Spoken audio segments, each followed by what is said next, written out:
Hello, Ant Nation. Today we'll be taking a look at my colonies and what's happened since the last time you've seen them. I noticed my Pheidole colony's fluent barrier was wearing off. The only downside to fluent is that it cannot be reapplied, so I decided to make my own barrier with rubbing alcohol and baby powder. Sadly, the baby powder did not work. I think the consistency was off, so this is a thing I need to work on in the future. But in other news, I redid the Outworld by taking off the old sand mat because it was growing mold, so instead I put some white sand. I wanted to give my ants a treat since they never had anything but mealworm, so I decided to give them a cricket.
Soon the ants kept on growing in numbers, and their appetite for protein and sugars has grown as well.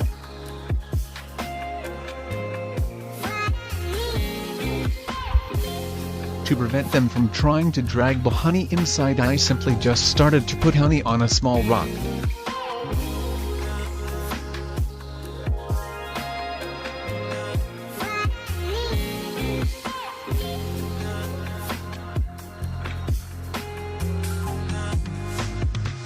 The ants' appetite kept growing and I was tired of giving them mealworms every other day, so then I had an idea to give them superworms. Since they are way bigger than the mealworms, they can sustain the ants for longer, and I don't have to feed the ants as frequently. And here's a size comparison so you can have a good idea how big these superworms are.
Lastly, I have some bad news on the Prenolepis in Paris colony. Over their hibernation they started to run out of water on their test tube. I tried watering their other nest to encourage them to move. I also tried placing a liquid ant feeder. I didn't know if I should manually move them or if they'll move on their own. Then one day I noticed a dead ant in the test tube. This concerned me. I was getting worried for them. The next day all the ants were dead except for the queen. I then placed her in the Outworld and blocked the entrance for the old test tube and removed it. Eventually she moved in the nest.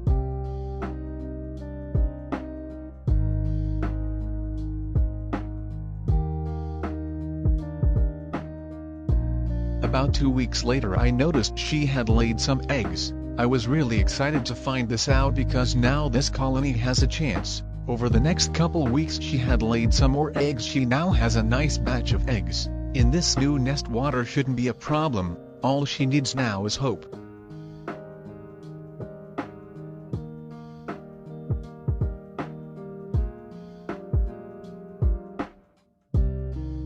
Thank you for watching. I have some big plans for these colonies in the future. Stay tuned.